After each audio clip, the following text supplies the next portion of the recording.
doesn't.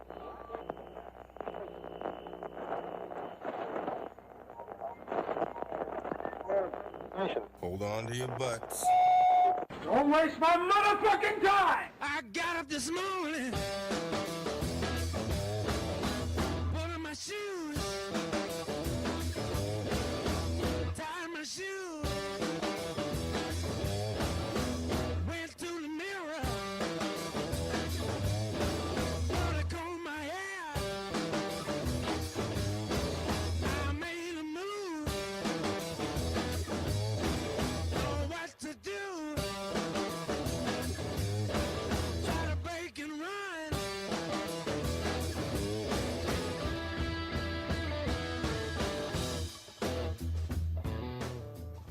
Hello. How's it going, everyone? Well, hey there. Well, hey there, Adam. Merry Christmas.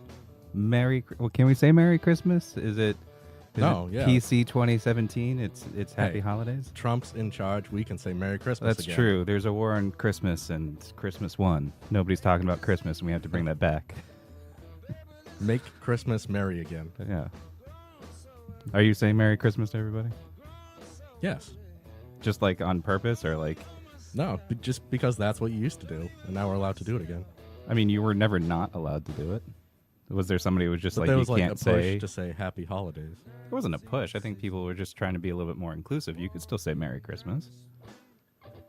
Like, Yeah. I wouldn't have been offended if I said Happy Holidays and you responded with Merry Christmas. What if I said fuck you? Well, then I would have been offended by it, clearly. But What the but fuck? if you said fuck you, Merry Christmas, I would have been like, all right, Merry Christmas. What if I said fuck Christmas and fuck everyone who says Merry Christmas? Well, I mean, that's just offensive. Are you being Dave Harvey tonight? I feel like that's something he would say. Ooh, why don't you keep, if you like Christmas so much, why don't you keep your Christmas lights up all year? Why don't you keep your tree up all year? I don't know, Dave. Why don't you keep your menorah up all year? Why don't you spend your dreidel every day? I love Christmas. I love the look of Christmas. I love having my tree up. I had it up the day after Thanksgiving this year on Friday. Like, it was up immediately. And I probably won't take it down until sometime at the end of January. Mr. and Mrs. Furnicast from the Furnicaster and still in the chat. They said they tried to do a handoff. It's not Mr. Mrs. Their brother and sister. They're not married. All right, Mr. and Miss Furnicast. They tried to do a handoff, but we really fucked it up. How did we fuck it up? I didn't even know like that was the thing we were supposed to do. Is there a handoff? I don't know the rules of Strange Label. Like, can I just hit broadcast and it like overwrites what you guys are doing? Well, that would be rude. I thought we had that to would be w- like saying Happy Holidays. I thought we had to wait until you guys were off the air completely before I hit stream to Strange Label. I didn't get a rule book when we joined Strange Label. Maybe Matt did, and he just didn't give it to us. Yeah. By the way, welcome to the Lotus Cast, guys. Thanks for tuning in to us tonight at on Strange Label, www.strangelabel.com. In case you didn't notice, it's the reversal of last week. Yeah, so apparently we're splitting up into twos now and doing the Matt and Dave show and the Adam and Joe show. We're alternating weeks. Yeah. Whereas I was busy last week, and Matt and Dave decided to do a show without actually really telling us until they started doing the show, which was odd. Well, it was Star Wars opening night. It was Star Wars opening night. And that's where I was. Did you go to Star Wars opening night? I didn't go opening night, but I did see it Saturday. Oh. Yes, you saw it like pretty much immediately. Like, I didn't need to go opening night because I have Movie Pass and I would prefer to use my Movie Pass. But somebody had bought me tickets like 2 months ago, and I had to pay full price, so it was a little disappointing. Like, I'm not a huge Star Wars fan. I don't know about you, but like, I'm not. I wasn't Star Wars. I'm not rushing out to the theater to like. I didn't care. Like, I'm a casual Star Wars fan. I know what's going on. I've seen all the movies, but it's not like a religion for me. I don't need to rush and be the first to see the movie. I'm not anxiously anticipating the next one. I'll go see it when it comes out, but I don't know. That's just me. Mr. Furnicast said, we would have done it on our time, then signed off, then you guys start. Okay. Well, now we know for next time. See, we did one last week. I don't know. I didn't listen to last week's episode, and like I said, I wasn't included on last week's episode. As far as I knew, we were doing an episode last week, and then all of a sudden, I'm in the theater and I'm getting tweeted at by Matt on the Lotus Cast Twitter that, you know, he's doing a solo show by himself for a while. So I mean, I don't know what happened. I actually, starting Thursday, I stayed completely offline until Saturday when I saw the movie. Like, I didn't look at any social media, any news articles, just because I knew, like, somebody would just out of nowhere spoil the movie. Were you successful? Did you avoid all of the spoilers? I did. I went in completely dry. So I remember, like, last year I saw it before, not last year, but the last movie. I saw it before the Lotus Cast, and I come in and Dave was like spoiled it immediately. And I'm like, I'm glad I saw it. Yeah, because I think the last time that we had the movie, like Dave had a bunch of like movie spoilers like ready before the movie even premiered. Like I think we showed a clip of Han Solo dying, like Yeah, like immediately. So that's not good. Going in dry. Wow, you gotta have some friction. no, I think she means you got to have some lube, some. No, you some go in wetness. dry, so it's more pleasurable. Oh, for you. So you can really feel it. Yeah. So Someone asked in chat what other holidays are in December. Well, today was the winter solstice. is that a holiday though? I think it's just a date. No, it's Like- a holiday for like weirdos and hippies and pagans. Where do these hippies like? What holiday? They have hippie holidays? Like the witchcraft. Isn't But witch- that's not a isn't- hippie. That's a witch. That's a person who celebrates witchcraft. Isn't that a like rolled Wiccan in or with- something? rolled in with hipsters now? Are they Wiccans? I mean, I don't think they're hipsters. What are druids? They're druids, right? I don't know. Are druids a thing? They're purple-haired lesbians. But those aren't hippies. Hippies are like, when I think of hippies, they're like the '60s people who are all on drugs, and not like celebrating witchcraft. Yeah, you're right. I meant hipsters. Well, I don't know. Even hipsters, I don't think celebrate witchcraft. It was the shortest day of the year, though. It did seem to get dark pretty early. I wasn't counting or anything, but Did I you left. feel more depressed than usual? Not more than usual. Just I felt like today, especially as all days leading up to Christmas, is just really busy for me. I don't know about you. Yeah. I had a real busy weekend last week. But do you get the winter blues? Do you ever like roll up and not want to do anything in winter? Yeah, but that's not any different from a lot of days during the year. I also have the summer blues from being too hot, And the spring blues? and the spring blues from everything being in bloom, and me just feeling like my soul is dead. Does Christmas counteract it? I know you do love Christmas. I do love Christmas. I love giving gifts. Not so much as I don't care as much about getting them, but I love seeing people's reactions when they get gifts. And it kind of sucks sometimes, like when I give gifts and I don't get to see it, because that's for me. That's like the whole thing. I just want to see, people's reactions when they open their gifts. And I was very happy. I come in, you're like, Adam, I got you a gift basket. And it's a gift card to the PlayStation Store. Yeah. I was like, it's awesome, but like, I didn't get anything for you this time. That's okay. I am more interested in giving gifts, although it kind of sucks for me. So this is a dilemma I have. Like I usually spend a good amount on Christmas, but I like to browse for deals, as it were, and I'm constantly on Slick Deals. I have like these deal alerts that come to my phone. Like I'm on Amazon, I'm on Target, I'm on Best Buy all day, just looking for new deals, because I like, even though I don't make a ton of money and I can't afford a ton of things, I like, making it seem like, oh, I bought you this expensive gift, when really like I just bought it on like sale, like incredibly marked down. So, like, when do you start looking for deals for Christmas gifts? Usually in November sometime. Like, for instance, like an Xbox normally is like $300, but like now you can find it for about 150, if you're trying. So I mean, that's still a pretty expensive gift. it's an expensive gift, but like I don't do that for everybody. I'll do that for like my brother if he really wants an Xbox. I'll find him. You know what you like, should a have really got good your deal on brother? it. You should have got him some underwear. Yeah, I don't think he'd take it.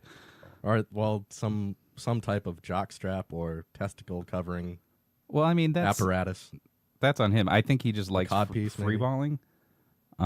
So like if I bought him underwear, I just feel like it would be used. Like that's the other bad thing. Is like sometimes I feel like I think about this person enough, and then I spend a bunch of money on them.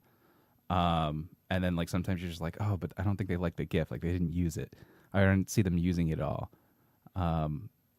That's just, for instance, I gave Matt a little, it was a Raspberry Pi filled with all those old school Nintendo games and Super NES stuff. Wait, you baked Nintendo games into a Raspberry Pi? Like there's a tutorial online. It's called Retro Pi, and I got a little box and I assembled it, and I put all the old school Nintendo, Sega, Game Boy.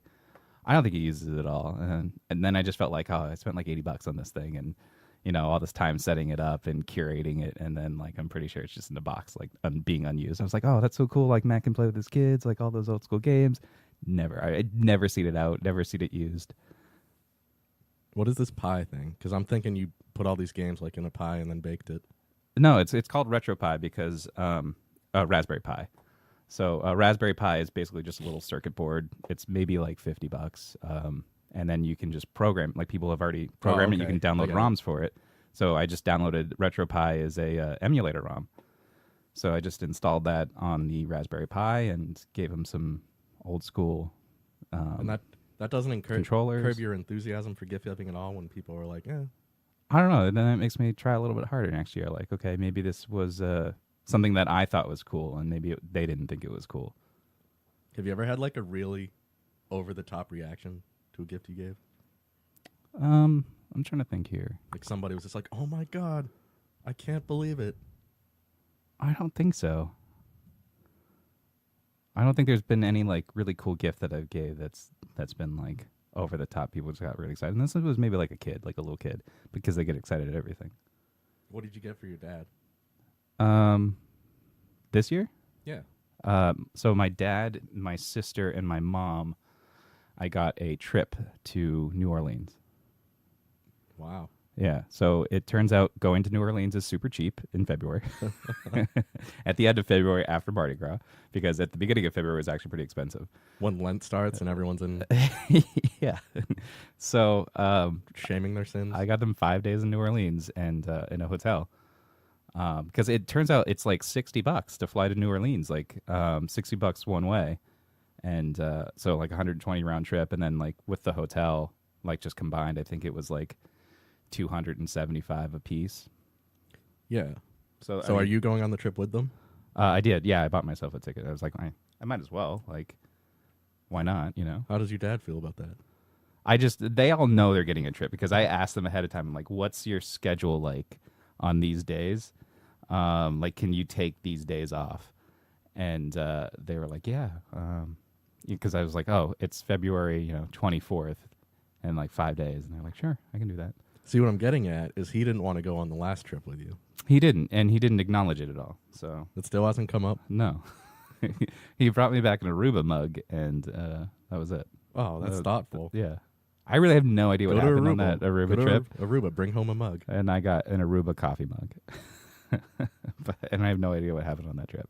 Now, would you have rather gotten nothing than a mug, or did you actually appreciate the mug from Aruba? No, I guess I appreciate it. Like every time I go on a trip, which granted isn't that often, like maybe once or twice a year, I try to bring back souvenirs for some people. So, all right. So we had smallest thought about you. Yeah. So I mean that I guess was a little bit easy now. The only thing that's a little sad about it is now I don't have anything for them to like open on Christmas, and they've pretty much spent my limit on them. So like. They don't have anything to open, but they all know it's a trip. And I thought about like just saying, okay, we're all going to New Orleans in February, and that's your Christmas present.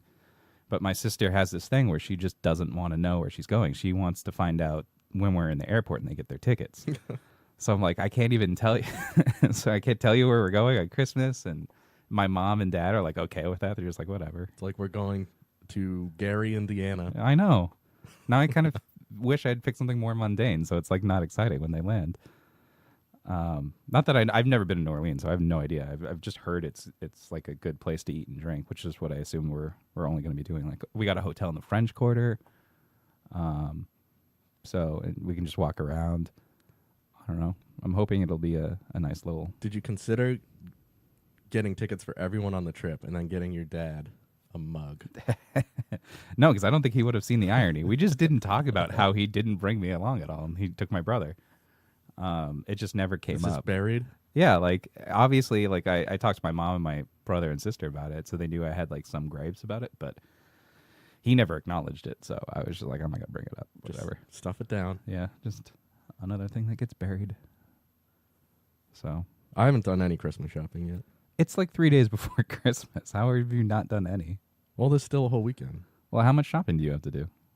Well, my brothers and sisters, we have an agreement not to get each other anything, and so nobody's disappointed and everyone saves money. But get stuff for the nieces and nephews, and we get something for my mom. My mom's hard to shop for because she doesn't want anything. My dad is like that. Like, if I didn't get him the trip, I would have no idea what to get him because all he does is watch TV and golf and drink.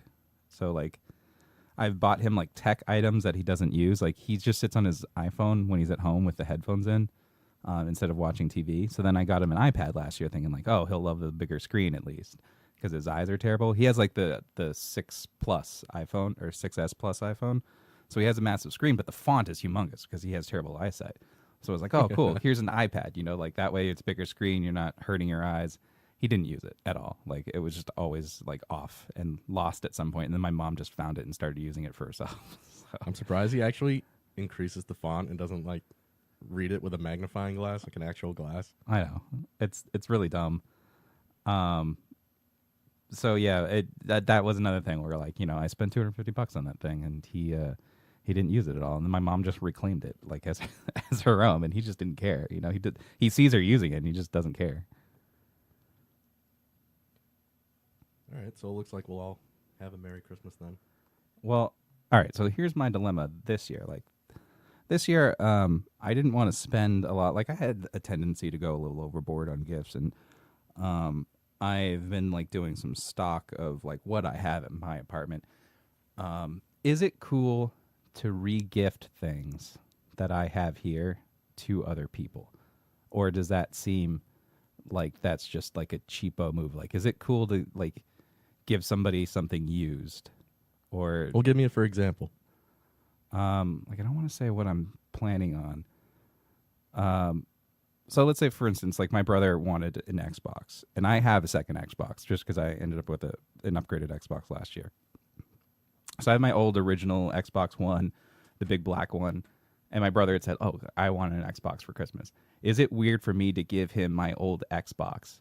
Or, like, should I, like, because it's used, because it would just be like he'd open the box and there it is, just like the way I have it. Do you still have, like, the Xbox box? No. Like, that's gone. Like, literally, it would just be like, here's the cables that I wrapped up and threw on top of the thing, and here's my used controller that I had for it. Scrape the dried cum off of it. Yeah, like here I used an alcohol wipe. Like, is that weird to give away as a gift? A little bit. Like, would I have to somehow trade that into GameStop, pay an additional $100 because they only give you $50 for an Xbox One to get him like a refurbished or brand new Xbox? No, what you should do is like get like a box of something that's totally stupid and like pretend that's what you're giving him, but then he opens it and it's really an Xbox, so he's like extra surprised. Yeah, but is it okay to give him my used Xbox? Yes. And even though I've spent no money on him thus far, just giving him my old used electronics that I don't use anymore, that's okay too? I mean, that's what he wanted. Yeah, but I don't know. Is that weird? I don't think so.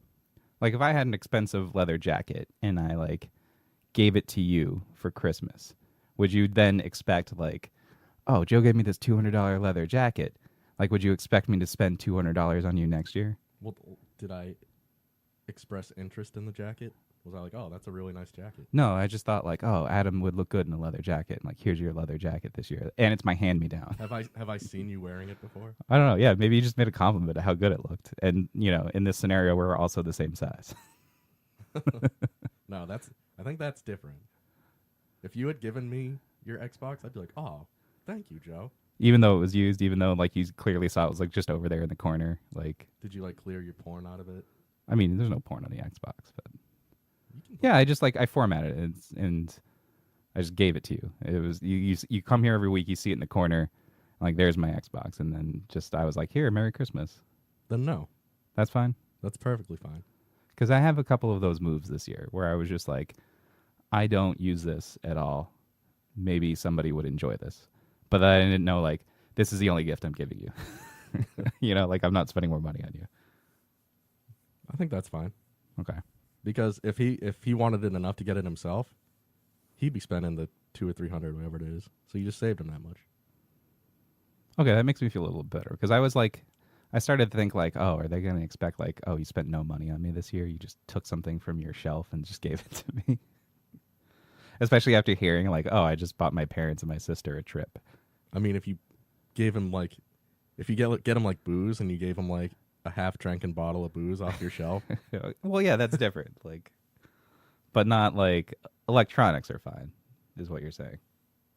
Yeah, that's perfectly fine. What about like a board game? It's still wrapped in plastic. And then no, that seems new. Because I actually have board games over there that are still wrapped in plastic because nobody plays with me. So maybe I should give some of those away. Maybe you should get some friends. I know. So that's okay? Yeah. All right. I mean, if you gave it and it was like the cover was ripped and pieces were missing.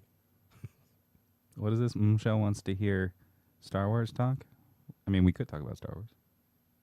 Michelle wants to hear Star Wars talk? I mean, we better talk about it then.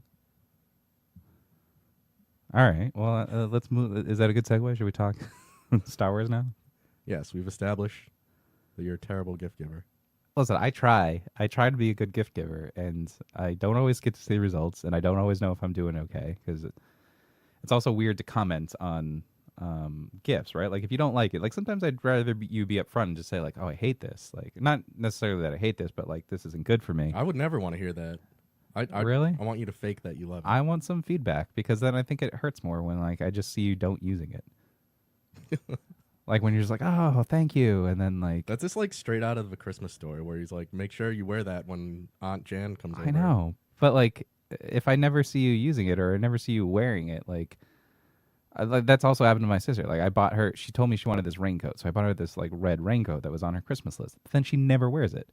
And I was just like, what about that raincoat? That cost me, like, $200. Even in the rain? Yeah, like, even in the rain. She just doesn't wear it. And she's like, oh, I just don't have anything to go with it. I'm like, well, that's not my fault. You said you wanted it, and I spent a lot of money, and I got you it. Like, why aren't you wearing it? That's how I'll feel worse about that. Like, that seems like a waste of money, and I got you something that... Is it on me, or is it on her for not wearing it? I mean, it's on her. Because she asked for it. And she asked for it and then doesn't appreciate it. Yeah. But then you're wrong in being like, oh, well, I should try harder to get her something she'll use. You should be like, well, I'm not going to try as hard next time. I know, but I mean, granted, I just literally gave you a gift card, but I really don't like giving gift cards in general. I mean, they're always great to have, don't get me wrong. It's just they're not exciting to open. But then it's like I can get whatever I want. I know, that's the bonus I'll to use it. it. Exactly. I know everyone's going to use it. They're just not, for me, they're not exciting to give away as gifts because you know, like you don't get that reaction when they open it, like, oh, this is what I really wanted. It's almost like the reaction you had after watching the new Star Wars movie. That's exactly. It's like, oh, this isn't what I wanted.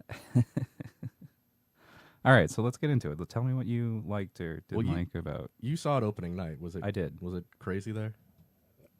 There are a lot of... Yeah, I actually kind of hate seeing movies like this opening night because there are people that just cheer and they're overly obnoxious about it. Like, this movie inserts a lot of humor. Like, it kind of reminded me of, like, Guardians of the Galaxy or a Marvel movie where, like, they just make a lot of jokes at certain points. And I don't know Star Wars that well.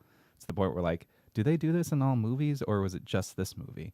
No, but it's just this movie where it was just like this jokey, like sort of Marvel-y You've feel. seen the original trilogy or the prequel? Yeah, trilogy? but I haven't watched them recently. Like, it's been years since I saw the originals, so I don't remember. Like, I never really memorized the dialogue. I remember like the plot and everything and what happens, but like I don't remember if it was just like a funny movie, like joke-wise. No, the humor in the original was like wry humor. It'd be like Han getting annoyed by a 3PO.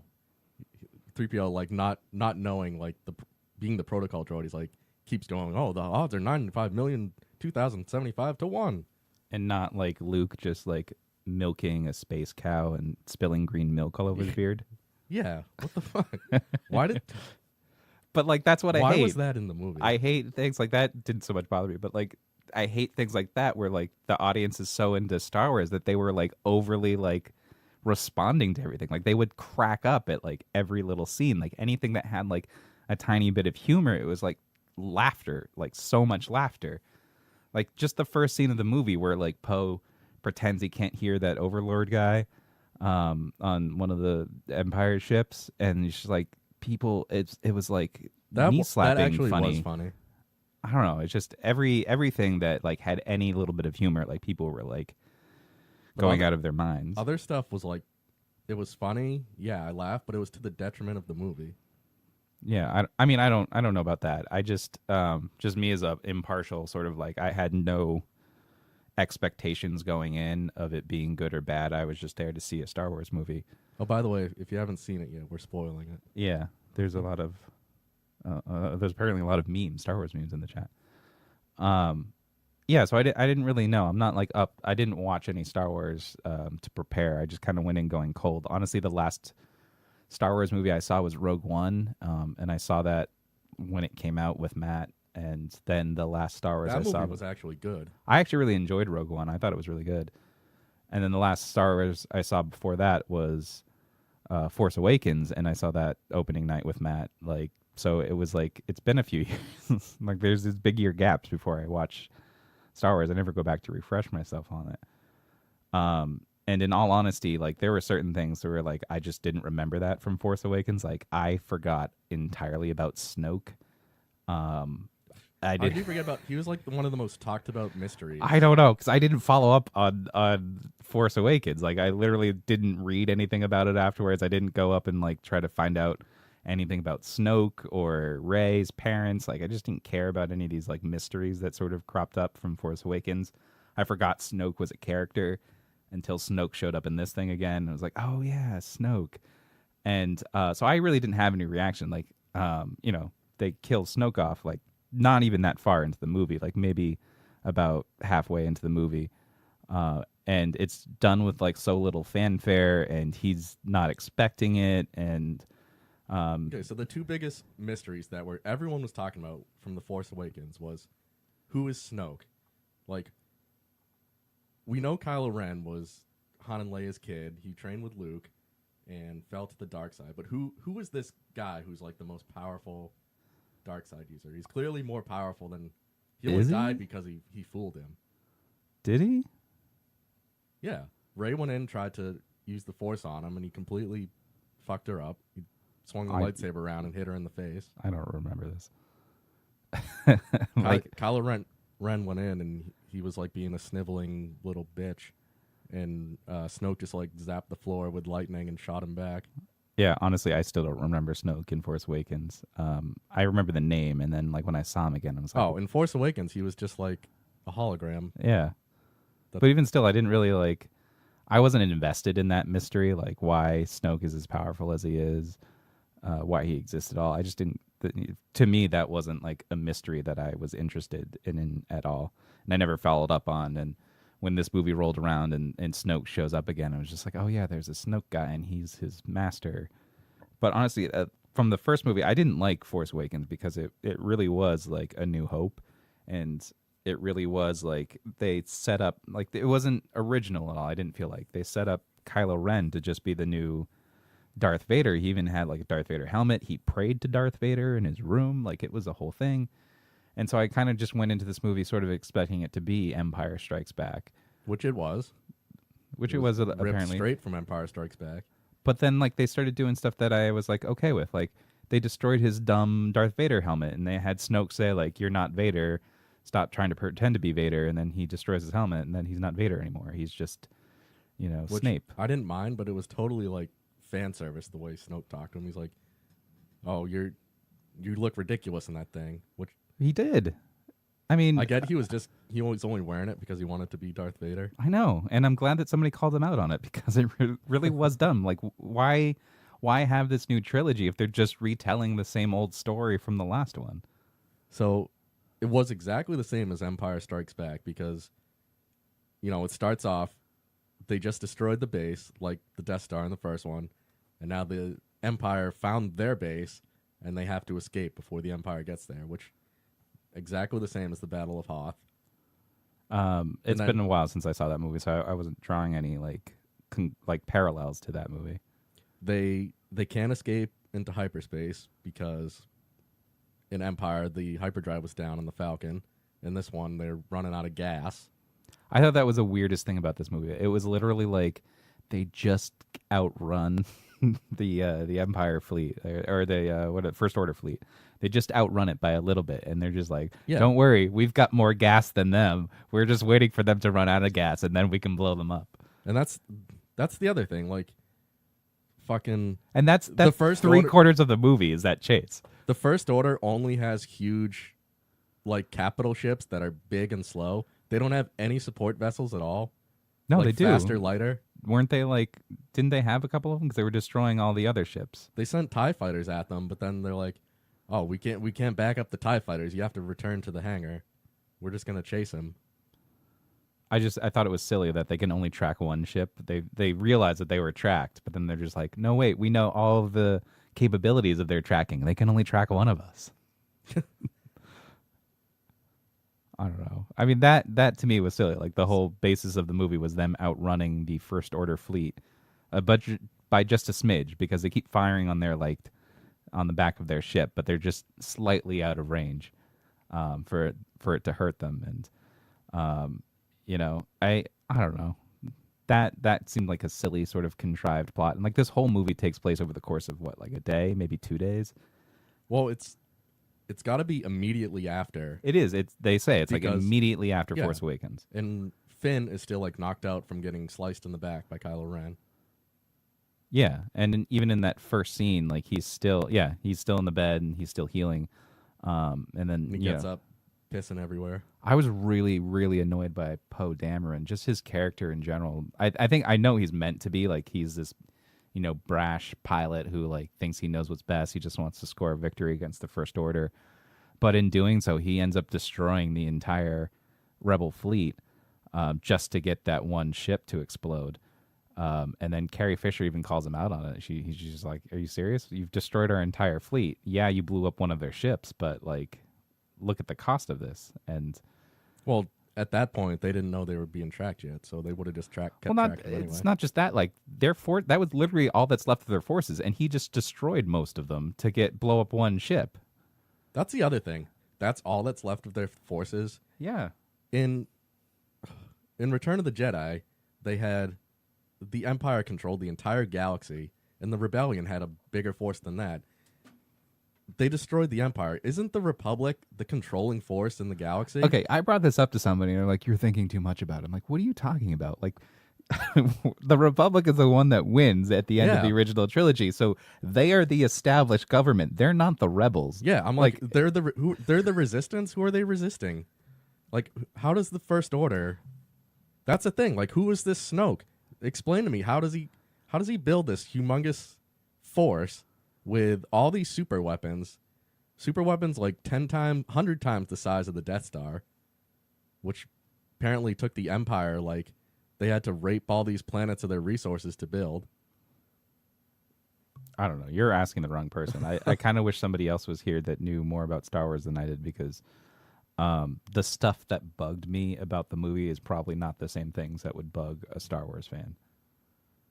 Me personally, I was annoyed by certain plot developments. Like, they're on a clock and they send Finn and Rose, who's this, one of the Resistance fighters who you're just meeting in this movie, to a planet because they're trying to find a hacker, because this is their new plan is to go and disable the tracking on the ship, while they're out running. And that's another thing. So it's right after The Force Awakens. Finn just met them. He's like, he went on this heroic mission to destroy the Starkiller base, and now he just wakes up from a coma or whatever.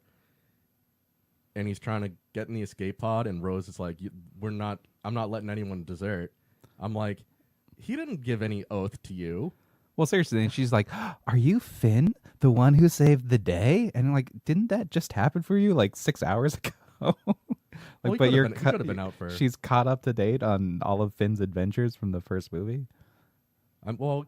He could have been out for a while, but I don't know. I liked the actress that plays Rose. no. But wait, I'm not done with that, because in A New Hope, Han Solo saves Princess Leia and brings Luke there, and he's getting ready to leave, saying, I did my job. Thanks for the money. I'm out of here. But later on, he comes back to save them. But You didn't see in A New Hope them like zapping Han Solo with a stun gun, forcing him into service. No, it was his choice. Yeah.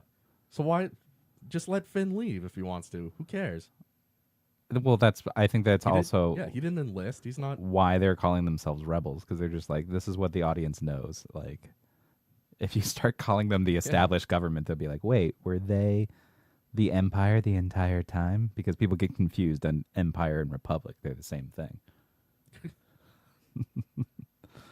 I don't know. I was fine with the Rose character itself. I mean, in the prequels, the Republic had, well, they raised an army of clones, but I mean, you think the Republic would have had some standing army, no, and not just let the First Order just rise up like this. They keep saying that, like, oh, we have allies everywhere, but like, none of the allies ever respond to their distress calls, and I don't know. It just becomes, by the end of the movie, there's like 6 rebels left, and they all just board the Millennium Falcon and just, go on their way.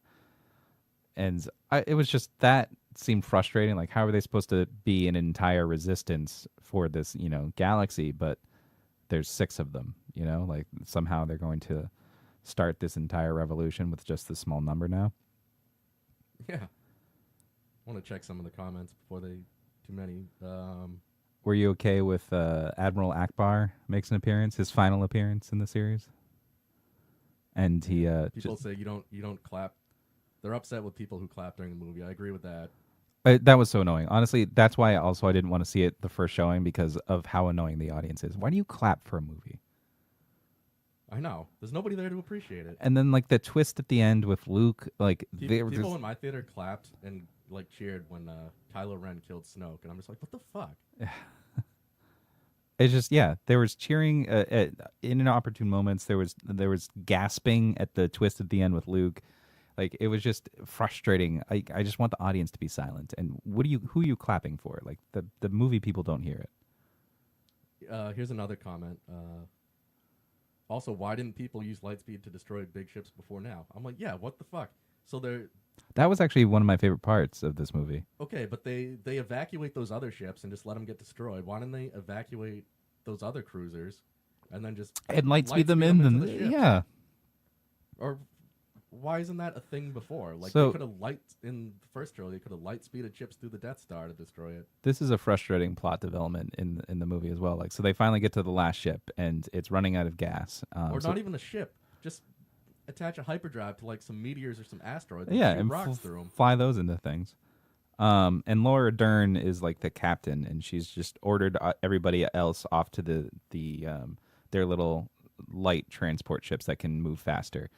And everyone talking about the giraffe-necked, purple-haired dyke. Yeah, okay. Laura Dern, who's actually really good in this movie. Admiral Holdo.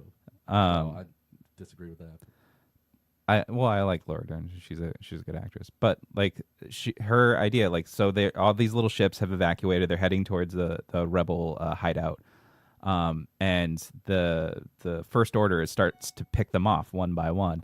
And she's just sitting there in this big empty ship by herself, out of fuel. And she's watching them like destroy like all of the ships, and then it takes her like 10 minutes to decide to turn the ship around and then like hyperspeed into like the big their big ship and destroy it. And it's this really cool sequence visually, but like in the meantime, and I know they're trying to build suspense, you're just watching her watch all of these ships get destroyed in front of her before she makes this decision. They must destroy like 10 or 12 before. Yeah, and there's probably about 20 ships, and they must have destroyed at least half of them before she slowly turns the ship around, and they're still showing them destroying more ships, more of the little ships, before she, hyperspeeds into, their ships. It was just, I don't know. It was frustrating. It looked visually cool, but like it just took forever. Yeah, I enjoyed it in the moment watching it, but like putting any thought into it afterwards at all, it's like, what the fuck? And all right, so I guess we should get started on Luke Skywalker.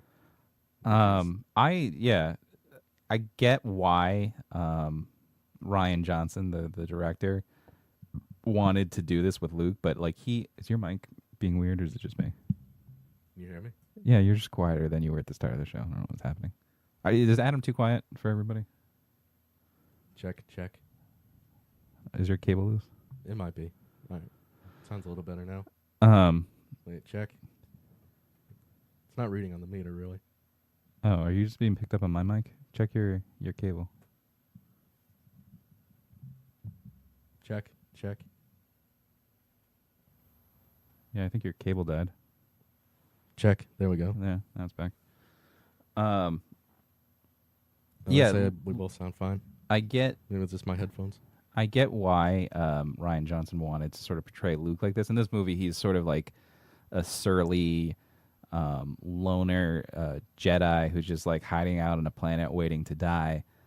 But that's not Luke. But that's not Luke at all. And I get that. Like, if you watch Luke in any of the previous films, he is a quintessential hero. He goes out of his way to help his friends and never gives up hope. And he's this beacon of optimism and light. And in this movie, he's just, you know, he wants the Jedi to die. he wants the Jedi to die. Like, He's- no, that's stupid. And granted, it's been from our perspective, it's been 30 years for between like It's like Return of the Jedi and this movie for Luke. So a lot could have happened that we haven't seen. But the movies that we have seen with Luke, he's this completely different character, and he's basically Space Jesus. And in this movie, he's nothing like that. He's just this sad, dour little guy. he just doesn't want to do anything. He's like, oh, you think I came here to be found? Like, no, I didn't want to be found. It's like he abandons all his friends. He did want to be in that found. He moment of left need. like 100 clues as to where he was, which if you don't want to be found, why are you doing that? And you're right. In this movie, he just abandons everybody. Like Leia, Han, like he wasn't there for them like he was in the other movies. And in this movie, he's just off by himself, like waiting to die. Like, why would you go to a planet waiting to die? Just die. He just wants to suck the tits of some gross monster. Yeah, and he's renounced the Force. He doesn't use it at all. He's locked himself away from it. He's renounced the Jedi and hates the religion. Destroyed his X-wing so he couldn't leave if he wanted to. Did he destroy it? I thought he just like buried it underwater. I don't know. I'm sure he could repair it if he wanted to, but Yeah, but he's literally just like living on the Jedi homeworld, which is just a bunch of huts that has the original Jedi texts, and he basically just sits there saying, "I hate them," and the Jedi were terrible and they deserve to die. So Obi-Wan Kenobi loses Anakin Skywalker to the dark side, and he causes the whole galaxy to fall to the Empire. But he hides himself away too, but that's until Luke's old enough that he can train him and, get him to redeem Anakin. And he actually, I guess that's kind of a point in the movie too, because R2 plays the clip of Obi-Wan. But Luke doesn't even want to help. He's just like, no, leave me alone. Yeah, and so it's like it's frustrating as a fan of Star Wars. Like, if I assume, because I clearly am not, like I'm sort of ambivalent about it, but like it would be frustrating that this is your favorite character from the original trilogy, and he's just like this brooding guy who doesn't even use the Force, who's not going to do anything cool. Like the coolest thing you see him do is milk a space cow and drink his green milk. Like, And the other thing that's doubly frustrating is, so Disney destroyed the entire expanded universe, which they had 20 years of authors writing books, comics, games, and what have you.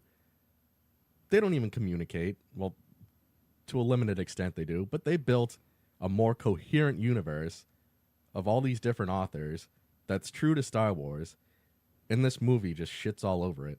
well, yeah, because Disney wants to go in their own direction, and But they don't want you In to one see movie- something that these other people who weren't necessarily like on board with, like they weren't not Marvel, Lucasfilm's picks. Whoever's in charge of Star Wars, they weren't their picks. They're just these people who wrote Star Wars stories, and so they wanted to do their own take and something that fans weren't familiar with. And I kind of get where they're coming from, but like you're right. Like Luke is just like this like in the expanded universe, it's like he does the same thing. He finds a handful of promising young students to train, and then so one of them falls to the dark side, which is like the same as Kylo Ren. He gets frustrated. It's this Jedi that Luke's training named Kip Duran, but Luke doesn't just give up on all the other students. And he eventually lures him back to the light side. Like the guy finds out like he's sorry for all the trouble he caused, and Yeah, that's the thing. Like Luke, he doesn't turn his back on anybody. Like he goes after Darth Vader, Yeah. and he convinces him, like he turns him back to the light. he's like, well, Darth Vader killed all these people. Well, I'm out of here. But in this movie, he sees Ben Solo sleeping, and then he decides to like read his mind, and he sees like he has a moment of weakness, and he activates his lightsaber to kill Ben Solo, and then Ben Solo wakes up and destroys the little Jedi temple and steals all the students, and they disappear, leaving Luke for dead. And then Luke confesses this to Rey, like I had a moment of weakness. I was gonna kill Ben Solo, and it's just like and the antithesis of his character, where he went out of his way. He tried to save Darth Vader, and he tried to turn him, and he didn't turn against him, even though he was like so corrupted by the dark side. In this movie, it's like he didn't even do that. Yeah, even the same thing happens later. Like after that first student fell to the dark side, like that was his first group, and then he builds a whole new Jedi Order, and then later on, Han and Leia's kids grow up, which is pretty much the same thing as Kylo Ren, Ben Solo. They have Jason Solo, who becomes Darth Caedus, I think. He falls to the dark side, and Luke never gives up on him either. Pulls him back to the light side eventually.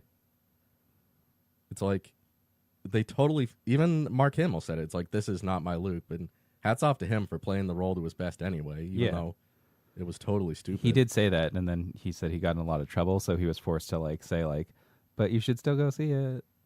Even though like I didn't personally agree with it, and it took me a while to get on board with it, you should still go see it. He like recanted the next day. Yeah. Who just said something that Uncle Hall said something about like the Force ghosts. That does happen in this movie. Like Yoda shows up as a Force ghost. I don't understand why you wouldn't just want to be a Force ghost, because Yoda proved in this movie like you still have all the same Jedi powers, except you're a ghost and nobody can hurt you. So wouldn't you just in general, if you're a Jedi, want to be a Force ghost? Well, I mean, they probably still like living. Do they? For what? Because honestly, like Yoda even got tired. He zapped a tree and then he sat down. It's and, like, and he still had his cane. And he's walking around. It's like, how long can they maintain that though? Like they need to address that, because why didn't Obi-Wan show up to give him some advice? Exactly. Well, because they didn't want to pay that guy. Why wasn't people wanted to see? And it's obvious in this movie. Why wasn't Vader the Force ghost? Luke fades into the mist and becomes a Force ghost, and by the end of it, and that's definitely going to happen. Yeah, and next movie, like because they don't have Carrie Fisher anymore, and they've killed off Han Solo, like you're just going to have Luke being a space ghost to everybody. Well, speaking of Carrie Fisher, did you like her scene where she like was in space and she uses the Force to fly back to her ship? I liked it at first because I'm like, okay, so she's trained her Force abilities too. But then I'm like, why isn't she? That's all she does. Like she just. Well, she became a general, like so she focused her energies on that and not so much of why using wasn't the she Force. Like going after Kylo Ren? Why wasn't she trying to?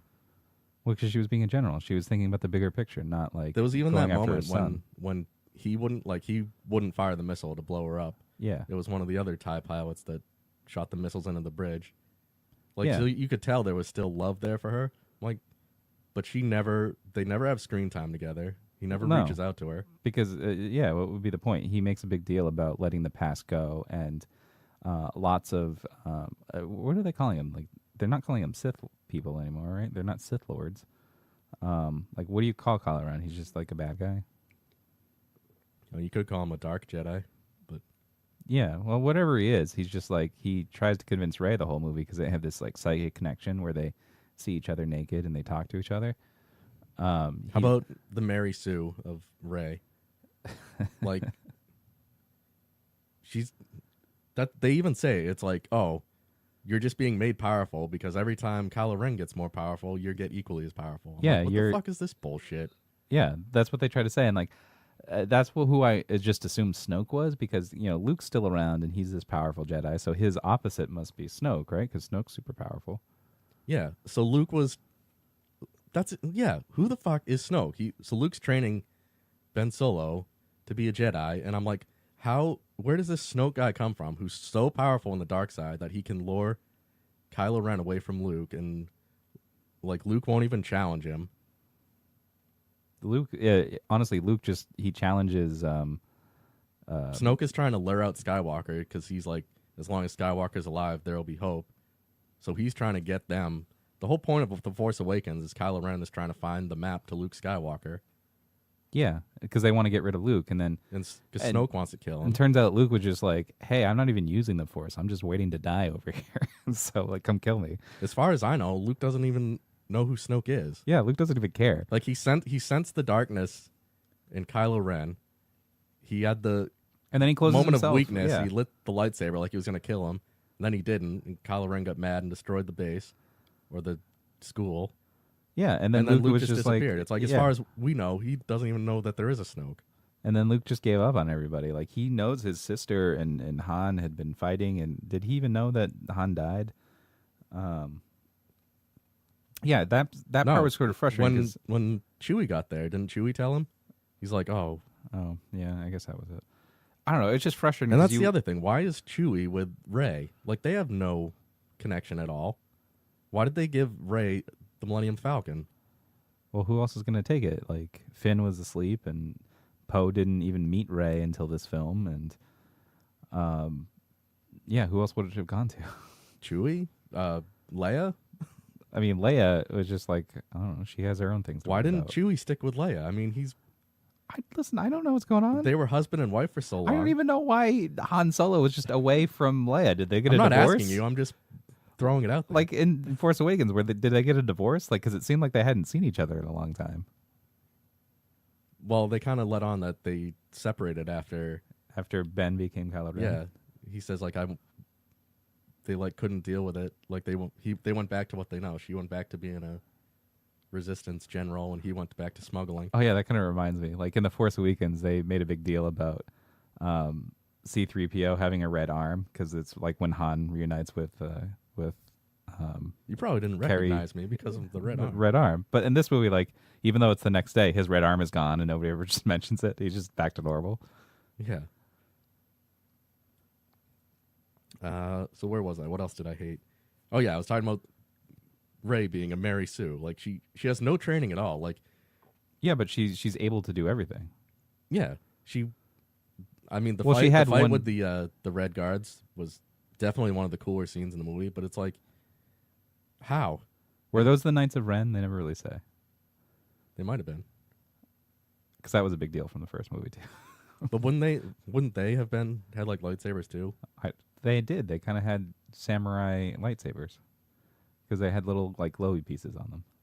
I mean, but even the regular stormtroopers. I had know those. it was just dumb. No, what was I gonna say? So Luke, like, yeah, he got minimal training from Obi-Wan Kenobi well, and then from Yoda. The But training he he still does had give training. Rey in this movie is Vader really whipped done his too. ass. He's just like, Rey, close your eyes, sense the Force, and you feel the Force. It's that Force connecting everything. And then she's like, oh yeah, and then he's like, wait, there's a darkness I sense in you, and she's just like, oh, let me go explore that. I want to see what it is. And it's like this pit underneath her, like on the island.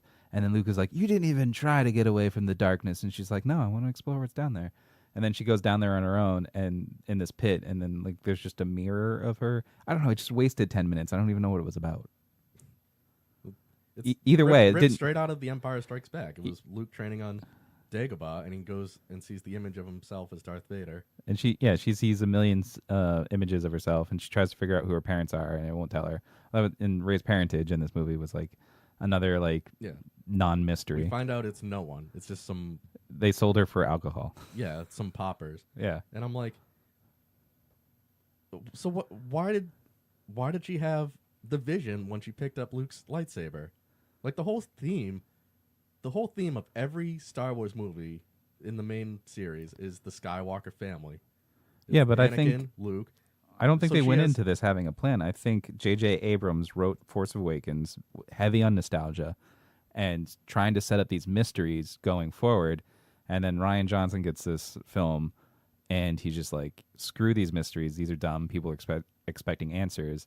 But maybe these aren't really the mysteries you should be worried about. Maybe you should be worried about these things. Like, do you really these care? important plot points aren't what you should be worried about. Do you even should really be care though focused on who these- Rey's parents are? Like, Yes. does it need to be a Skywalker? Like, isn't that the whole point of the Force? Is that it could be anybody? Well, no, 'cause it could be anybody, but why is she going after Luke Skywalker? It's like why did she have the vision Well, because when I she picked think- up his lightsaber? I think J.J. Abrams, that's just his style, is yeah, to make so a he kinda bunch of set it shitty up, mysteries. and then the next director comes along and just shits. But he has no follow through. He just like, okay, I'll make a mystery here. I'll make a mystery here. I don't have a plan for what this mystery will reveal. That'll be the next person's job. And then Ryan Johnson was just like, I don't know, these were dumb. I don't think anybody really cares.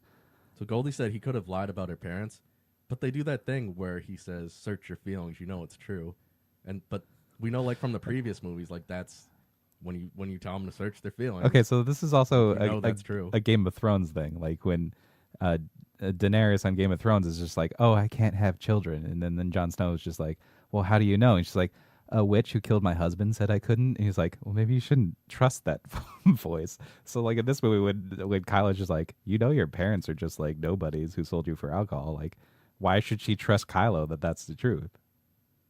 Well, why should Luke have trusted Darth Vader when he said he was his father? I don't know. But it was true. But that's what would be like the end game to And then in that. Return of the Jedi, he's like, that's how he knew it was true that Luke had a sister, because Well, Matt just says Search right his here, they feeling. admitted they had no plan. Johnson can just do whatever. which is retarded. It's like I said before, those 30 different expanded universe writers had no plan, and they managed to make a coherent story. I think just you as an obsessive Star Wars fan, like you locked onto these mysteries that they sort of set you up for, and Ryan Johnson was just like, I don't know, these are dumb. I think that's not what you should be worried about. Well, what should I be worried about? I don't know. I didn't see the movie enough to understand or care where it's going forward, and so I'm probably going to forget about half these plot points by the time the next one rolls around. Unless I go to see it again. I do have Movie Pass, so I could see it for free again, which maybe I'll do next week. But And just getting back to stuff ripped straight from Empire. So they're running from the Empire because they can't go to hyperspace. Their only hope is to find some scoundrel, which I totally thought it was going to be Lando Calrissian. oh, this time around, but it was Benicio del Toro. Yeah. Like I thought, it's like, oh, they have to find a scoundrel to get them out of it who's going to betray them, And which then he you're does. just like, Lando, where are you, like Lando? Lando betrayed them. Benicio turned them over. So, okay, you clearly did not like a good portion of this movie. What did you like about it? I mean, I had fun while I was seeing it. It's just thinking about it after, it just completely unravels. Yeah. Okay. So this is exactly what we said about Force Awakens. Like you enjoy it while you're watching it, but then you start thinking about it, and you're like, wait, wait, that was basically just A New Hope. I liked the visuals. I liked, I love the fight Kylo Ren and Rey have with all the guards. I like the space battles at the beginning. Did you care about the space casino? They're complaining about it. It was stupid. I mean, yeah, it was pointless. It was more just to show, like, look at all the riches of the people of the First Order, and they're just at the casino. But I thought what was silly about it is Finn is just in awe of the whole thing, and he's just like, oh, let's spend some time at the casino. I'm like, aren't you on a time crunch? Like, don't you need to be back soon? And then, like, the pointless line of Rose just being like, look closer. And then he zooms in his binoculars, and it's like they're whipping the horses. I'm like, really? That's what you're going to show us, the horses being whipped? There's some workers down there. Yeah. But actually, there was one thing when they're leaving the casino planet. So Benicio del Toro like opens. He's like, they find out the ship is stolen, and they're like looking. Oh, it's bad guys. They're selling TIE fighters to the Empire. Yeah. Or the First Order, and then he's like, oh nope, they're selling to the good guys too, because you see the hologram of the X-wing, and I'm like, now that's something you could sink your teeth into. Like talk about how like the First Order and the Resistance, it's like, which, by the way, it would make sense that they're selling weapons to the Resistance, because the Resistance is the established government. yeah. Like, it's the Republic. They're selling weapons to the Republic. It's not just they're selling weapons to a resistance organization. It's the established government that they're selling weapons to. And I'm like, I so wanted to get into that. Like, oh, so these people are the ones getting rich off all these deaths on both sides. I'm like, and it's just a completely throwaway moment. Oh yeah. They never go back to that. And I'm like, that's like a real thing you could like make a movie around and sink your teeth into. It felt like largely pointless too when they finally get like the rebels escape and they get to their planet. Then they have this whole planet battle on top of it, and I'm like, why is this happening? Like, why couldn't this just have been settled in space? Like, in terms of the movie, like, why did they feel the need to show up at this base and have a second battle? And why didn't the First Order destroy the base from orbit rather? Like, why did they just all of a sudden throw these like armies on the ground? And not to mention, like, the rebels only have like a dozen or so fighters left, and they go out to stop an entire rebel army like it's gonna do something. Yeah, and it's like they had to use that laser to blow a hole through the armored door. Yeah. I'm like, couldn't their capital ships have blown it up? Yeah, from space. It was like, and then It when was all just to lead to the Luke hologram, which yeah, I was gonna say that was one other thing I liked. you liked the Luke like astral projection where he just shows up. I did think that was really cool. Did you think that? Brushes his shoulder off after all the AT-ATs blast him. Yeah, like was that a surprise to you when he showed up? Did you think he was going to be rejection, or when it was revealed that he was a projection, where you're just like, oh my god? Well, I knew something was up because of the lightsaber. What was the lightsaber? He had the blue lightsaber, which Rey had just been using and was destroyed. But when they he tried to pull it apart from each other. But he was a Force ghost, basically. Not really. I mean, he wasn't dead yet, but he was projecting himself there. So, like, why wouldn't he just project his own color lightsaber? I mean, he probably would have, but that was just like a clue to the viewer, I guess. What, that he wasn't really there? Yeah. By using a blue lightsaber? I mean, it was an indication something was amiss. Oh. I do find it weird that Kylo just has no idea. He's just, like, snowed by the whole thing. He's like, wait, he's not here. But I thought, like, just projecting yourself across the galaxy onto this planet and having a fight with Kylo Ren apparently is enough to kill you. But it was handled so weirdly to me because they go back to the planet and you find out that Luke he's floating above a rock, like at the sunset, and he kind of lands on the rock, and then he collapses because it has cost him so much energy, and then he like kind of claws himself back onto the rock, and then there's just these shots back and forth of Luke looking sad, and then the sun sets, and then he kind of just like fades away as a ghost, like You see the two suns? yeah, and he just kind of disappears, and I'm like, why did they do that whole thing? Like, why couldn't he just land on the rock and then he just fades away? Like, why did? Because you almost get the sense that he's going to be okay. Like, he's collected himself, he's fine, and then he's just like, oh no, wait, I'll just be a Force ghost. And they had to include the two suns, but then I was like, wasn't the two suns the reason why Tatooine was a desert? I'm like, Well, I mean, why is this an all-water planet that has two suns beating down on it? It doesn't necessarily mean it's a desert. It's just maybe the planet is further away than Tatooine was in its All right, orbit. I'll give you that. I like this comment from Matt. They send Rose on the mission, who her job was like she was a maintenance worker. She fixed pipes and Rose was just like underqualified for everything, but they didn't have anybody left. Remember, like yeah, most of them were dead. I said that they like send Finn and her like ride out in the speeders, and it's like the whole first movie Finn was saying how he doesn't know how to pilot ships. I'm like, how is he out there in this speeder with a ski on it, skating around in the salt? I don't know. The whole thing, like when there's a point where Finn is on his speeder, skating away, and Poe has like ordered them all to fall back, and Finn is just like, no, I'm gonna take out their laser so they can't destroy our base, and Poe's just like, no, don't do it, and Finn's like, I have to because I want to protect the ones I care about. And they have this whole moment. I think like, oh, it's cool. They're gonna kill Finn off. It's fine. Like, he didn't really do much anyway. He was kind of annoying. That was his film. like his redeeming moment. Yeah, and it was so cowardly. Yeah, and here he is trying to be a hero, and I was actually okay with it and was happy about it. I was like, oh, this is a good plot twist. And then Rose barrels in out of nowhere and crashes her ship into his, and she's like, what is the point of this if we don't fight for the ones we love? And I'm like, he was just doing that. He was trying to prevent the laser from destroying the base full of everyone that they love. And he's like, I saved you. I'm like, yeah, but at what cost? That laser just burned into the base with the rest of the resistance fighters, but you and Finn are okay. Yeah, it was salt. That's gonna be the new meme line, just like the sand line from the prequels. But and then so in the whole scene with the speeders, it takes them like 15 minutes to fly them out towards the walkers. Yet we see they crash like right in front of the cannon, and then we see that he dragged her like, how far was that? Like 5 miles? I know. It was that whole part was frustrating. And none of them shot him. I kind of thought she died because she just kind of passes out and she's all bloody. And you see like Finn later on is just like carrying her in the salt flat like back to the base, and she's fine. And the whole like Finn was doing everything because he's like in love with Rey. Yeah. And then he gets kissed by the fat chick. She wasn't fat. She just has like chubby cheeks.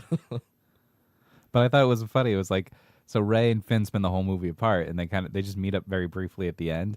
But as soon as they hug each other, and then someone's just like, "Here's your blanket for Rose," and he's like, "Oh yeah," and then he walks away, and then immediately like Poe Dameron swoops, and he's just like, "Hi, I'm Poe," and she's like, "Rey," and then she gives him like a little look, and I was like, "Love triangle." Let's talk one more time about Admiral Giraffe Dyke. You don't like Laura Dern in this? I thought she was really good, honestly. I'm not familiar with her. The character was she's idiotic. The character might have been idiotic. I love that she put Poe Dameron in his place because he forms a whole mutiny claiming that she doesn't care about all of the survivors. She should have.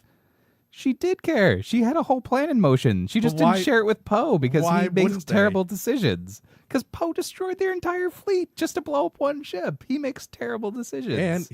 But by not telling him, he sent Finn and Rey off on that crazy plan at the casino planet, and then they got captured, and then that's how they found out about the transports being used. No, she had a whole plan in motion, and she didn't share it with him because he didn't need to know. And then when he causes a mutiny and like tries to prevent her from doing it, his whole plan fell apart way before he caused the mutiny. They didn't get the guy that they needed, like the locksmith or whatever they were going, the crypto guy. They didn't get him. Benicio del Toro told them to look for the transports in exchange for being... Yeah, but that was after he was captured. Yeah. After he was captured, so they would have escaped if they weren't sent off there and he had... But they were captured like almost immediately. No, like wasn't it a trap like by the end of it? Like no, it was because that evil BB-8 droid scanned them. Oh. But either way, there are only like 2 smart characters in the whole movie. That evil BB-8 droid who is the only one in the movie that did his job. And the captain of the dreadnought. I think you're mic'd out again, by the way. God damn it. The captain of that dreadnought at the beginning of the movie, he's like, send out the fighters because this one X-Wing is destroying our whole bullshit. I don't know. I was happy that they put Poe in his place. And he did learn something by the end of it because, like, even when he was trying to be the hero at the start of the movie, I'm like, this is frustrating. Like, they ordered him back. And granted, I get, like... these kinds of movies, like you're not supposed to follow orders so you can be the hero, but he destroyed their entire resistance movement just to blow up one enemy ship. Like, this is why he's not in charge and why... He didn't destroy the entire movement. He destroyed the whole fleet of bombers. Yeah, he destroyed like a lot of their actual fighters just to blow up one ship. Not to mention it was weird because... like all that was before they knew they could be tracked through hyperspace. It relied on... the gravity of bombs to fall on a ship in space. So, I mean, that was the crux of the plan. Well, they could have... we saw that she fell from the top down to the thing, so there could be gravity. There's gravity in the inside the ship, but once she lets go of the bombs, shouldn't they just float there? they shouldn't fall down straight onto the ship. But when they fall, they have momentum. No, they don't. Yeah, they do. That was They're going ridiculous. down. They relied on the gravity of the bombs falling out of the ship. And one fucking X-Wing fighter just going around the Star Destroyer, taking out every turret. Oh my god, that was their plan the whole time. If you ever played like X-Wing versus TIE Fighter, you cannot just fly up to a Star Destroyer and just start shooting off all their turrets. It'll be missile lock, missile lock, missile lock, and then you're dead. Well, that was their plans. Like they can't track anything that's so close to the skin of the ship. Listen, I don't know. I didn't hate the movie. I enjoyed it. I think more than Force Awakens. If we can just wrap up this Star Wars a little bit, but I enjoyed it more than Force Awakens. But granted, I'm not a diehard hardcore Star Wars fan. I just I like that Ryan Johnson took a bunch of risks, even though they didn't seem to pay off for him. He seems to have pissed off a lot of fans. What was your favorite risk? Just to as a Going into it, I fully expected Luke to be dead by the end of this. He is the last Jedi, after all. Were you surprised Leia didn't die, considering she's the only one who's actually dead? No, I figured they would just do something like it's 10 years later, or they'd make her a hologram, or Pull a Peter Cushing from Rogue One. Where it's just, they CGI'd her or something. So that didn't really bug me at all. There were a lot of scenes where I was just like, oh, that's pretty cool. I actually liked the Leia using her force powers bit, and I liked the Kylo fight and Rey fight with the samurai guys. What was your question? I forget. It was what risk he took with the film that you liked. Oh, I just liked that. A lot of the stuff didn't amount to anything. Like those mysteries, I was just like, oh, that's all cool. the stuff people wanted to know was just thrown in the trash. Because it kind of turns it on its head a little bit. Like you go into this, you're analyzing every bit of dialogue. That's why I would never choose to be a director for this kind of movie, because I know fans would just eviscerate me afterwards. Like it's like they went in a committee and took every possible fan theory they saw on the internet, and they're like, we have to go with the most unexpected one, so we'll just make her parents no one. We won't even address Snoke at all. Well, I don't know. I don't necessarily agree with his characterization of Luke. Like even me as a Star Wars fan felt that he wasn't characterized correctly. But I don't know what he was really trying to do with it. Was this how he always saw Luke? Or did he just want to tell a story where Luke is this burnout who's done with the Jedi? So in that sense, if that's what he was going for, I applaud the risk, even though he didn't really stick the landing, so to speak. It's a fair point. Trying to think if there are any last points I want to make. Oh, yeah. All fucking... How about all the SJW bullshit? Did you notice that... What's SJW? You know what SJW is? No, what does it mean? For the audience, I mean. And me. Social justice warrior? Oh, okay. You knew that. Fuck you. I know, but I didn't notice that in the movie. What are you talking about? So you didn't notice that literally Poe and Finn were the only males in the Resistance. Every officer was a female. No, Admiral Akbar was there. Barely. Yeah, he got blown up. You think they didn't make him the admiral who turned the ship around in a suicide mission? I did think it was weird that they say Allahu Akbar. No, I did think it was weird that they had this unknown admiral in Laura Dern, is the purple-haired Laura Dern. I liked Laura Dern, so I was fine with it. I was just like, wouldn't this be an opportunity for you to use maybe Admiral Akbar, somebody who wasn't really used that much, but everybody knows? I didn't notice that at all. Even you bringing it up, I don't really feel that was the case. That just because Leia was the leader of the Resistance and Rey is the good Jedi. It was definitely there. Every officer was a female, even on the First Order side.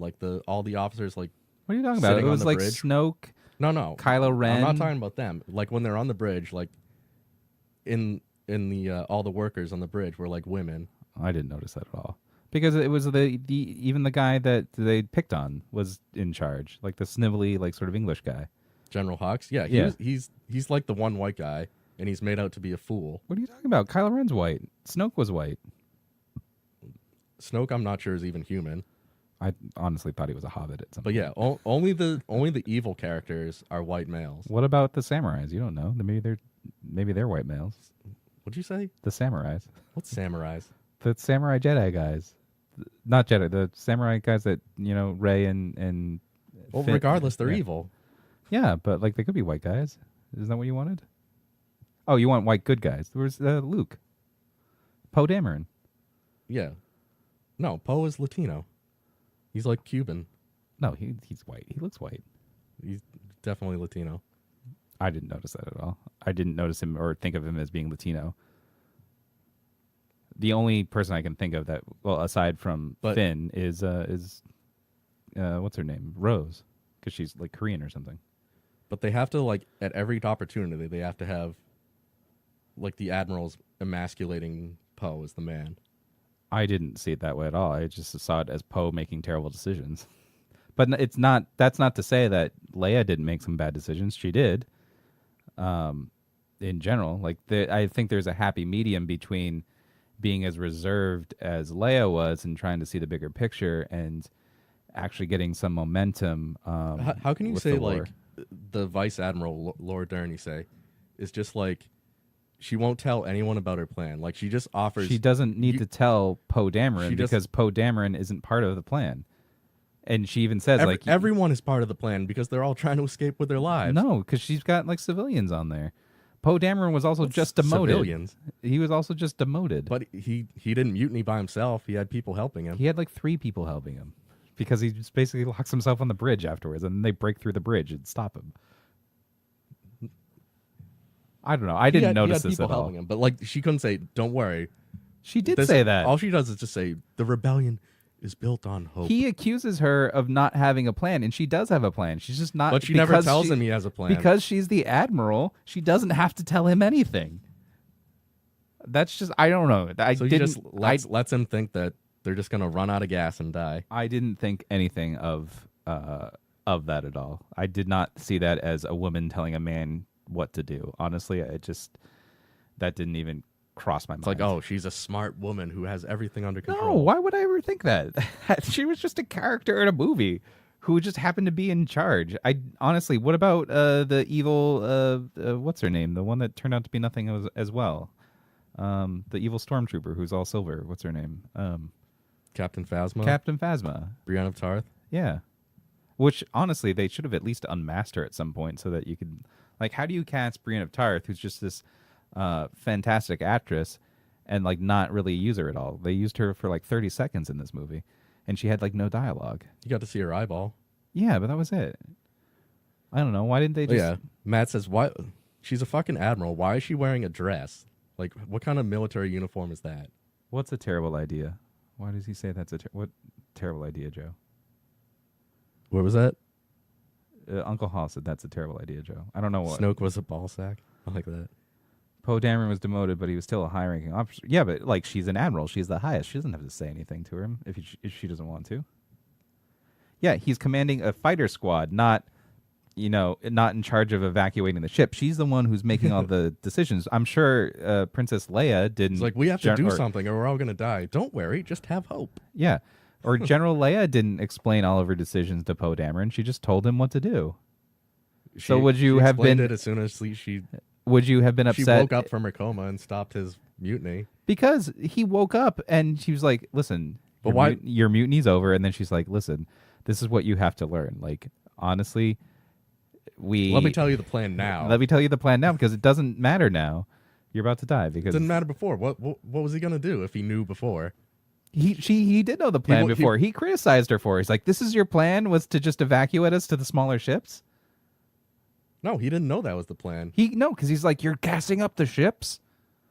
He knew that, but he didn't know that the planet was there, that they were going for with the base on it. Honestly, I need to see it again before I can refute that. But like, he thought they were I just felt like it didn't feel to me like that was a big deal because she was the admiral, she was the one who was in charge, and I didn't trust him from the beginning because he had made all those terrible calls to begin with. Like, he doesn't know what he's doing. He's just like, as Princess or General Leia had said, like, you need to get your head out of your own cockpit. You don't think that was like a feminist saying "get your head out of your cockpit"? No, I just thought it was clever writing. Honestly, I did, because it's Uncle Hall says that she should have taken a page from the military and keep her men informed so they wouldn't think they were going to die. The military does not tell you unless you need to know. That is like the pillar of being in the military. You take orders.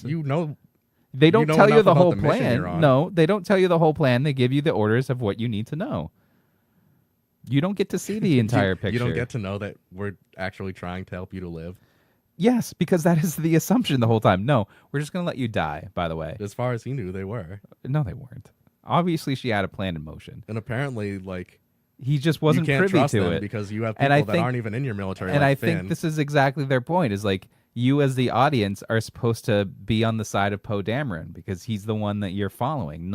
You're not following Laura Dern. No, they played it off like, forget oh, her she's name again. she's the smarter one. She had things in No, hand they all do along. that. They did that at the end after the twist is revealed. Because I think you're supposed to support Poe when he does his mutiny. Like you're supposed to be on Poe's side. Like, oh, screw that bitch. She doesn't have my best interest in heart. So you're saying that sailors on a ship or aviators don't know where the ship is going? Bullshit. That is a need-to-know situation, Joe. That's not what the issue was. They knew that they were outrunning the ship and that she had a plan to get them out of it. And when he needed to know the answer, because obviously she knew that he was a mutiny risk because he committed mutiny. Did he really just assume that she was going to do nothing, that she was going to let their entire ship die? It seemed like it. Yes, because you're, as the audience, supposed to think that way so that you sympathize with Poe. The minute he does mutiny, he's like, yeah, you're supposed to be, as the audience, yeah, fuck that bitch. She deserves to be mutinied. And then you're supposed to realize at the end that Poe didn't have all the answers on purpose because he didn't need to know them at that point. But it's pointless because if he did know them... And that was the point. That's the point of the movie in general. Like, as a Jedi, you live on hope. That you're supposed to bring the hope to the galaxy. And that's what they're, like, you're supposed to have more hope. Never mind having a plan. You just... As long as you have hope. She did have a plan. Just she didn't share it with Poe Dameron. Which I agree with because he was not good. Don't worry about killing the enemy. We just need hope. And we'll inspire hope in some little kid on a casino planet. And he's going to rise up. That was silly. He also has the Force in him because he forced a broom to his hand. Yeah. How does he know how to fucking do that? I don't know. No training at all for... We've talked about Star Wars for an hour. Should we wrap this up? All right. What was the... Do we have other things that you want to talk about? No. So it was just me and you this week. Well, it's just me and you. Last week it was Matt and Dave. Matt was at a Christmas party tonight. I didn't know if he was going to come back, and then Dave said he'd rather spend time with his mom tonight, oddly enough. I didn't listen to last week's episode. I don't know if you did, where it was just Matt and Dave. Apparently it was just Matt. I didn't even know that they were going to do it. Like, you texted me and said... as far as I knew, they weren't doing anything. You texted me and said no show. Yeah, that's the last I heard. And then I get, in the middle of watching Star Wars, I get a couple text messages from Matt and Dave saying they're doing a show. Like, apparently Matt did a show for like 30 or 40 minutes by himself, and then Dave joined him after work. I don't know what they talked about. I didn't go back and listen to it. But it's up on... Did you tell them we were on doing iTunes a show tonight? I did. I mentioned, I'm like, if you guys are back early enough, hop on the show. And Matt didn't say anything. And Dave said, I'd rather spend time with my mom. And then he said something like, you and Adam can do a show. And I was like, okay, thanks for the permission. Because you guys clearly did a show last week without us. Listen, I don't care. Go and listen to the show. It's up on iTunes. And you can find it on our website, www.thelotuscast.com. If you click on the episodes link at the top, it'll take you to our Podbean page, and you can download episodes, or just find us on iTunes. The DC Monitors edition of the Lotus Cast. Yeah, evidently. The Star Wars Monitors. I thought about doing like a little DC Monitors catch up, just because the first half of the season is over, and I want to talk a little bit about it, but not too much, because I've been just frustrated with the shows in general, and I haven't even watched like the last 8 episodes of Supergirl, but they had that crossover I wanted to talk a little bit about, but just because I didn't care for it that much, and I hated some bits of it.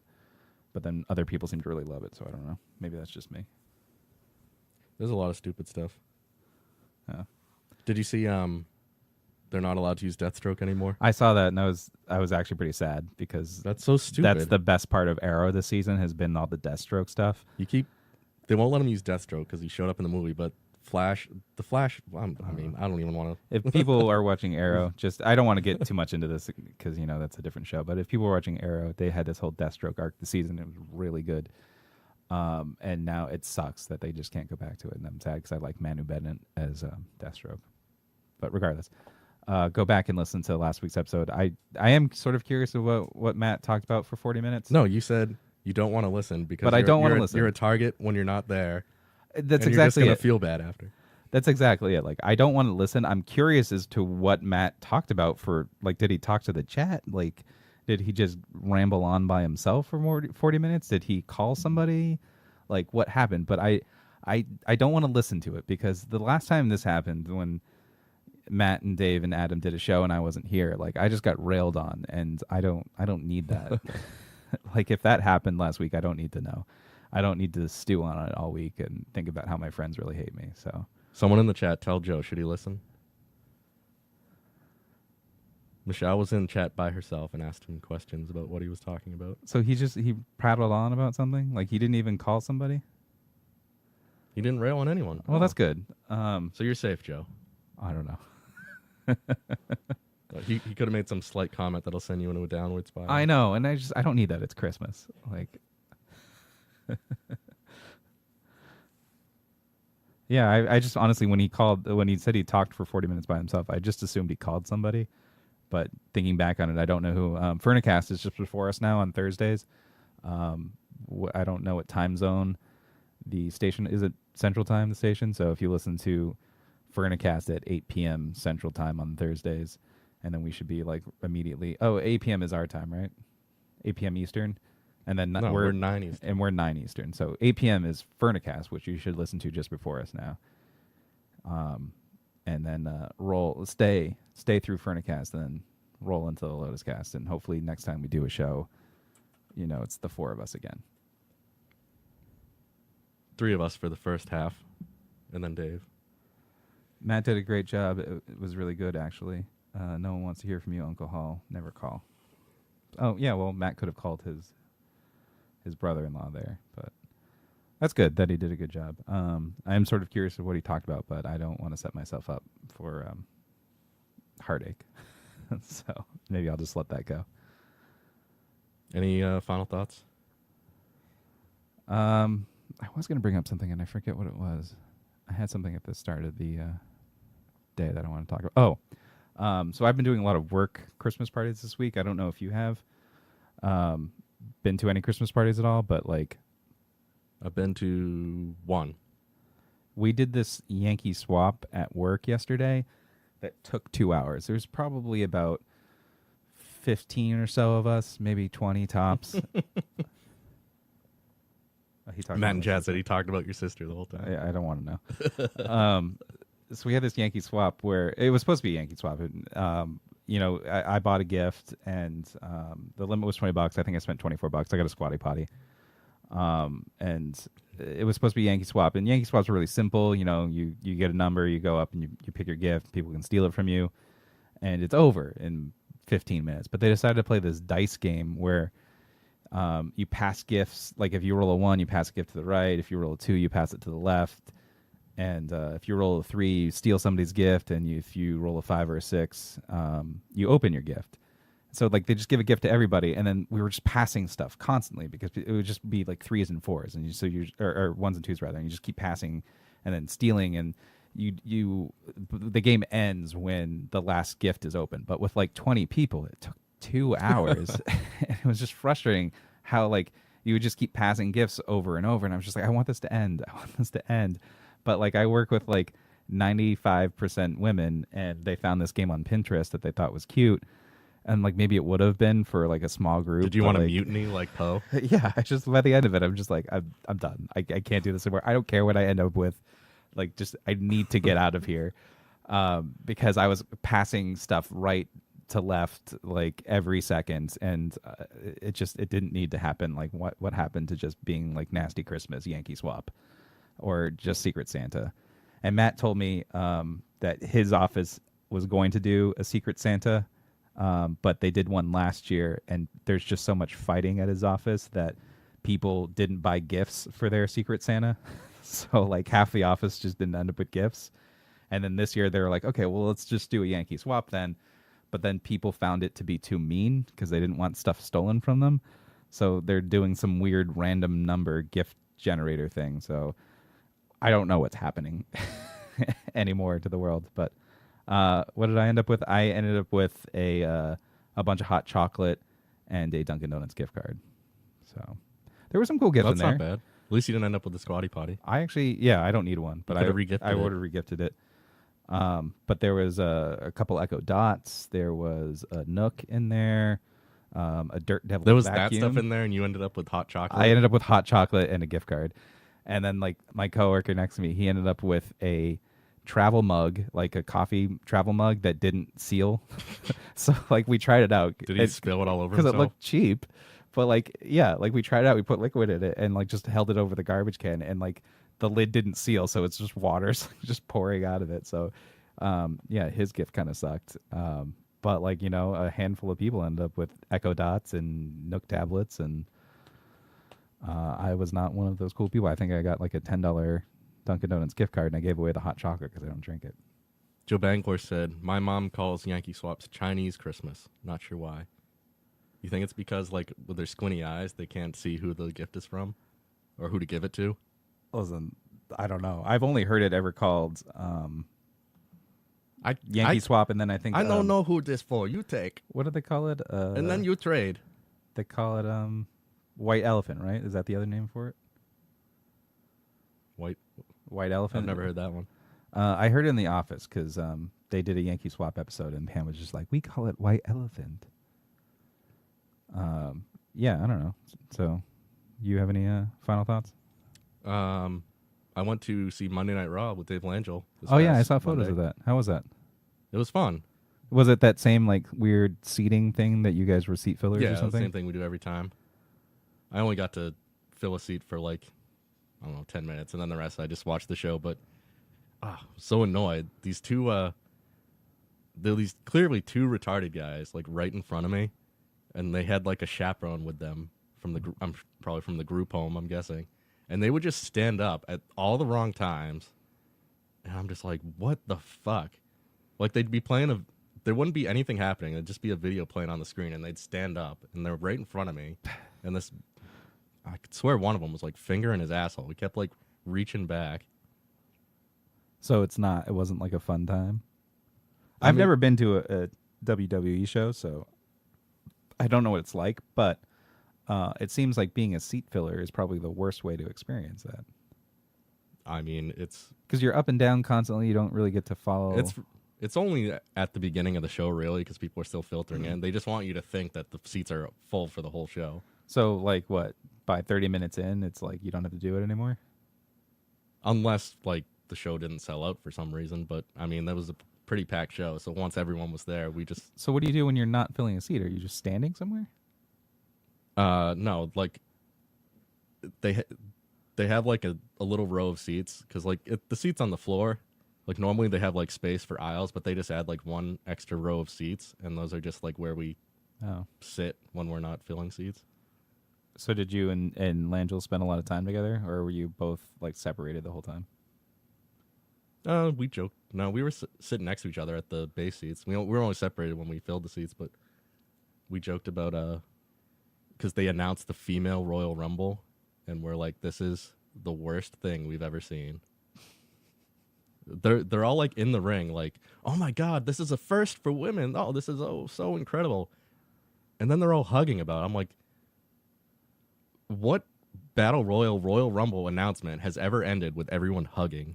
Like, what the fuck? The term white elephant refers to an extravagant but burdensome gift that cannot be easily disposed of. Actually, I should read this as a Chinaman. The term white elephant refers to extravagant but burdensome gift that cannot be easily disposed of. Based on legend, the king of Siam give rare albino elephants to courtiers who displease him. They might be ruined by animals' upkeep costs. Wow, it's just that's as racist as I expected it to be. No, that's how they talk. Oh. It was an accent. I was performing. What if you did it as a person, like a Chinese person who was raised in America and spoke English natively? The term white elephant refers to... Man, the show right before Christmas and no one has called in yet. Who's calling in? We're not accepting phone calls. Oh, you mean Matt or Dave? Dave is online. He could call in, but he's at his mom's house and he doesn't want to talk to us. He's rubbing his boobie. And it looks like Matt's away, or at least not online. Have you chosen a song to play? I was gonna play Aerosmith's "Come Together," so that we could actually come together like a Megazord next time. Can you play Lemmy and Dave Grohl's version of "Run Rudolph Run"? All right, hang on. Run, Rudolph. Unless you were really dead set on that one. No. Lemmy and Dave Grohl. There it is. All right. Thanks for tuning in, everyone, to this edition of the Lotus Cast. Yes. Thank you, everyone. Thank you for sticking around with Adam and I. And Adam geeked out a little bit on Star Wars, and I did not. At least I hope I didn't. We appreciate y'all. I assume we'll be back next Thursday night. Maybe for our last show of the year, or ever. Who knows how these things turned out? Yeah, you never know with us. Yeah. Strangelabel.com. Lotuscast.com. Is WFOD doing a Christmas night show? I think they do one every year. Admittedly, I'm not on Twitter a lot anymore, so if they've tweeted about it, I don't know. I heard Not Safe for Water Coolers had a really fun Shotsmith show. Yeah, Matt was on it for a bit. I'll let him tell the story behind that. He had told me something he had planned and then didn't end up doing. I'm sure they'll post it by next Christmas. Listen to that.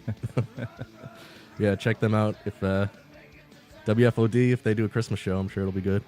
And I assume this is our Christmas show because Christmas is a Monday this year, and Matt doesn't come down for Christmas, so and he's working that day, so I would assume that we would not be doing a Christmas show, but you could follow our Twitter account at the Lotus Cast, and if we end up doing something, that would be the place to find out. Peace, love, Merry Christmas, Happy New Year. Merry Go fuck Christmas. yourself.